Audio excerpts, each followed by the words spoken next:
Messi একাদশের বাইরে যেতে না যেতেই জয়ের যাত্রাও হাতছাড়া হয়েছিল ইন্টার মায়ামির। লিগে টানা 5 ম্যাচে দাপুটে জয়ের পর এর আগের ম্যাচে অরল্যান্ডো সিটির বিপক্ষে গোলশূন্য ড্র নিয়ে মাঠ ছেড়েছিল ফ্লোরিডার দলটি। তবে দলের সবচেয়ে বড় তারকা দলে ফিরতেই জয়টাও ফিরে পেল তারা।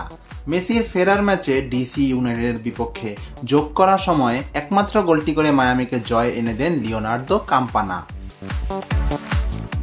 এ নিয়ে লিগে টানা 9 ম্যাচে অপরাজিত থাকলো মায়ামি। এর আগে 12 মে মন্ট্রিয়েলের বিপক্ষে ম্যাচের 43তম মিনিটে চোট পান মেসি। পরে প্রাথমিক চিকিৎসা নিয়ে ম্যাচের পুরো সময় খেলেছিলেন এই আর্জেন্টাইন তারকা। এমনকি অরল্যান্ডো সিটির বিপক্ষে ম্যাচের আগে করেছিলেন অনুশীলনও। তবে মেসিকে নিয়ে বাড়তি কোনো ঝুঁকি নিতে চায়নি মায়ামি। এতে নিজেদের আগের ম্যাচে মেসিকে রাখা হয়েছিল দলের বাইরে।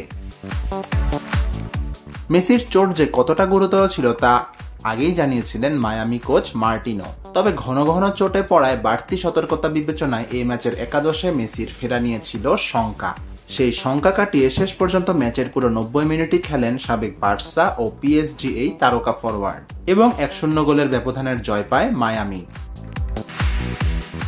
এই জয়ে মেজর লিগ সকার ইস্টার্ন কনফারেন্সের শীর্ষস্থান ধরে রাখল মায়ামি। 15 ম্যাচে তাদের পয়েন্ট 31।